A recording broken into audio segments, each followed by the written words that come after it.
নমস্কার, আমার নাম দুর্গা মালো। আমি Hiralal Majumdar memorial college for উমেন্সের সেকেন্ড সেমের স্টুডেন্ট।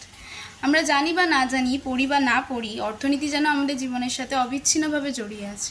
সামান্য বাজারে একটি জিনিস কিনতে গেলে সেই জিনিসটির মূল্যের পিছনে কী কী ফ্যাক্টরস কাজ করে, এছাড়াও একটি বাজারের দাম কী কী বিষয়ের উপরে নির্ভর করবে, এবং একটি দেশের মুদ্রার সাথে অপর একটি দেশের মুদ্রার বিনিময়ের হার কী কী বিষয়ের উপরে নির্ভর করে ওঠানামা করে, সবটাই আমরা জানতে পারি অর্থনীতি থেকে।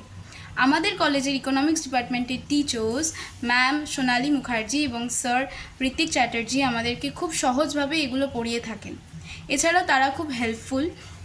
আমাদের যে কোনো সমস্যায় তারা আমাদেরকে খুবভাবে হেল্প করেন। আমাদের যে কোনো ডাউটস তারা খুব ভালোভাবে আমাদের ক্লিয়ার করে দেন। এবং আমাদের কলেজের প্রিন্সিপাল ডক্টর সোমা ঘোষ, উনি খুবই ভালো। উনি আমাদের ভালো পড়াশোনার জন্য সব সময় কাজ করে চলেছেন এবং আমাদের এক্সট্রা করে ক্লাসেসও নেন এবং নিয়ে আমাদেরকে সব ডাউটস ক্লিয়ার করেন, আমাদের খুব ভালোভাবে সবটা বুঝিয়ে দেন। Thank you so much. এবং আমি এই কলেজের স্টুডেন্ট হিসাবে খুব গর্বিত বোধ করছি। Thank you.